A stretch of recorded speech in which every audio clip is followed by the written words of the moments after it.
अस्सलाम वालेकुम friends, welcome to my YouTube channel. माह रमज़ान का आज पहला रोज़ा है, तो मैंने इसको लिखा है ताकि कम से कम टाइम लगे हमारा। तो किसको डिस्कस करने जा रहे थे, modes of development in mammals के अंदर मोड ऑफ डेवलपमेंट किस तरह से होती है। उससे पहले हमने जो है मेंस्ट्रुअल साइकिल को डिस्कस किया था और एस्ट्रस साइकिल को मैमल्स में डिस्कस किया था। तो आज हम modes of development in mammals की बात करते हैं। ठीक है, देखो मोनोट्रीम्स मैमल्स होती हैं, एक होता है प्रोटोथीरिया, दूसरा होता है यूथीरिया। ठीक है, तो प्रोटोथीरिया, ठीक है। अब इनमें जो मोनोट्रीम्स होती हैं, ठीक है, ये क्या होती हैं, ओविपेरस होती हैं, क्योंकि बहुत ज़्यादा मैमल्स ऐसे भी हैं जो एग्स प्रोड्यूस करती हैं। मिसाल के तौर पर मोनोट्रीम्स ऐसे मैमल्स हैं जो क्या करते हैं, ओविपेरस हैं। ओविपेरस का मतलब एग प्रोड्यूस करते हैं। ठीक है, अब उसमें वो क्या करेंगे, एग प्रोड्यूस करेंगे और उस एग में क्या होगी, लार्ज क्वांटिटी ऑफ यॉक होगी। ठीक है, उसमें लार्ज क्वांटिटी ऑफ क्या होगी, यॉक होगी। अब उसके बाद मतलब ऐसा समझ लें कि ये एग है, उसके गेद ये जो ना ऐसा समझ लें ये यॉक है। तो यॉक के बाद जो ना उसमें एक शेल, ठीक है, शेल ग्लैंड्स होंगे, वो क्या डिपॉजिट करेंगे, शेल डिपॉजिट करेंगे। ठीक है, अब देखो मिसाल के तौर पर, ठीक है, मोनोट्रीम्स में दो मतलब फैमिलीज़ आ जाती हैं। एक जो ना मतलब एक में क्या आ जाती हैं, एक्निडस आ जाती हैं, और एक्निडस की जो फैमिली है वो टाइकी ग्लोसीडी है। ठीक है, और इसको हम क्योंकि जो एक्निडस हैं इनको हम क्या बोलते हैं, स्पेनी एंटीएटर्स भी बोलते हैं, और क्योंकि इनकी जो स्किल के ऊपर क्या मौजूद होते हैं, कोइल्ड होते हैं। ठीक है, कोइल्ड कवर्ड मोनोट्रीम्स हम इनको बोलते हैं। अब इनमें जो एग्स होती हैं उनकी एक पाउच होती है, उस पाउच के अंदर एग की क्या होती है, इंक्यूबेशन होती है। अब उसके बाद जो सेकंड फैमिली है, ठीक है, उस फैमिली के मेंबर्स हैं वो amphibious platypus and duck bill platypus के बारे में आप जानते हो। ठीक है, अब ये क्या करते हैं, लेड एग इन बरोज। ठीक है, अब ये बरोज में क्या करते हैं, एग्स को ले करते हैं, और उसकी जो फैमिली है वो क्या है, ऑर्निथोरैंकिडी। ठीक है, ऑर्निथोरैंकिडी।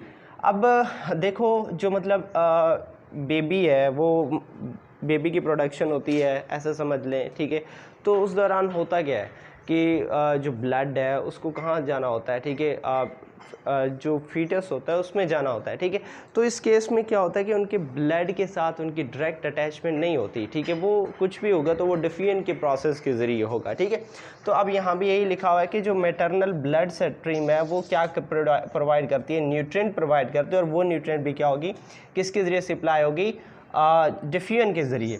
अब जो प्लेसेंटा होता है, प्लेसेंटा उस मतलब उसमें जो यंग वंस होते हैं उनके ज़रिए वो क्या होते हैं, न्यूरिश्ड होते हैं, उनको न्यूट्रिएंट्स सप्लाई किए जाते हैं। ठीक है, अब इसी तरह से मार्सुपियल्स की बात करें, मार्सुपियल में न्यूरिशमेंट किस तरह से होती है, न्यूट्रिएंट्स किस तरह से प्रोवाइड किए जाते हैं, वो यूट्राइन मिल्क। ठीक है, उनकी जो यूट्रस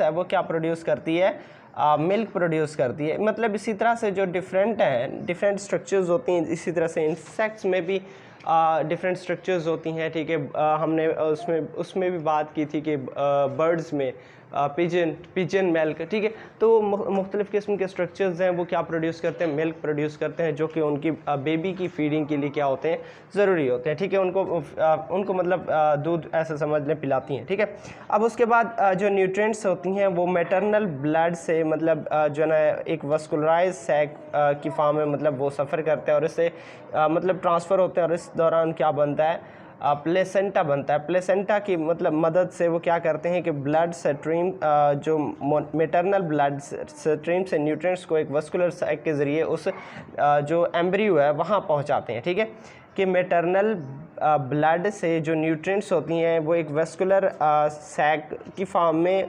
प्लेसेंटा से होते हुए किस में जाते हैं, उस बेबी के एम्ब्रियो में जाते हैं। अब जो मोनोट्रीम्स हैं, अगर उनकी हम गेस्टेशन पीरियड की बात करें तो वो कितनी होती है, 8 to 40 डेज़ होती है।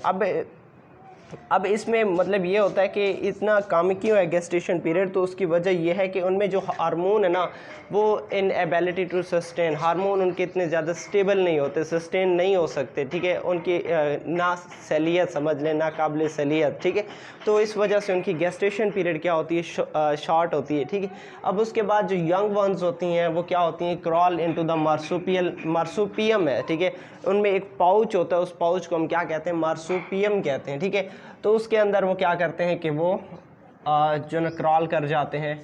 ठीक है, मार्सुपियम, एक मतलब पाउच होता है। अब उसके बाद वो किसके साथ जाके अटैच करते हैं कि निपल के साथ अटैच होते हैं और वहाँ से वो क्या करते हैं, सकिंग करते हैं, मिल्क सकिंग करते हैं, ठीक है। अब उसके बाद जो ना ये मतलब ये जो मिल्क सकिंग का प्रोसीजर है वो कितने देर तक रह सकता है, 60 to 70 डेज़ तक ये क्या कर सकता है कि जो ना ये मतलब ये सकिंग वाला प्रोसीजर कंटिन्यू रहता है, ठीक है। अब उसके बाद जो यूथेरियन है, पहले प्रोटोथीरिया थे, अब यूथेरिया थे, ठीक है। अब इसमें जो एम्ब्रियो होती है, क्योंकि वो डीपली इम्प्लेंटेड इन द यूट्राइन वाल, ठीक है, in the case of human being की बात कर लें, ठीक है। अब इसमें जो एम्ब्रियो होता है वो डीपली इम्प्लेंटेड इन द यूट्राइन वाल।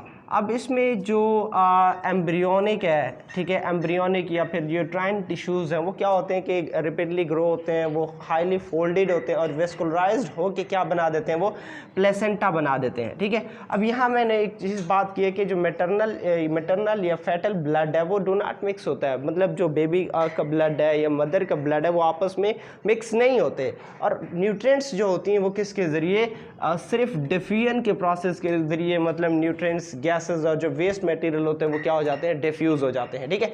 अब उसके बाद इनमें गेस्टेशन पीरियड की बात करें तो वो 20 to 19 मंथ्स हो सकती है, 20 to 19, 20 डेज़, ठीक है। और जो 20 डेज़ है, 20 डेज़ किस में होती है, रोडेंट्स में होती है, ओके, रोडेंट्स में 20 डेज़ होती है, और जो 19 मंथ्स है वो अमेरिकन एलिफेंट्स, ठीक है, उसमें होती है, एलिफेंट्स में। और उसके बाद जो प्लेसेंटा है या दूसरे जो भी मतलब टिश्यूज़ हैं वो क्या होते हैं कि जो जैसे मतलब बर्थ हो जाती है तो उसके बाद जो ना वो एक्सपेल किए जाते हैं और किसके तौर पर उनको नाम दिया जाता है, आफ्टर बर्थ के तौर पर उनको नाम दिया जाता है। अब जो बेबीज़ होती हैं, ह्यूमन बीइंग्स की बात करें तो उनमें बेबीज़ हेल्पलेस होती हैं, वो ना चल सकती हैं, ना खुद फीड कर सकती हैं काफ़ी अरसे तक, ठीक है। लेकिन अगर हम बात करें डियर्स या हॉर्सेस की तो वो मतलब बर्थ के बाद वो खुद ही स्लाइटली वॉक भी कर सकते हैं, रन भी कर सकते हैं और जंप भी कर सकते हैं, ठीक है। तो ये था modes of development in the mammals.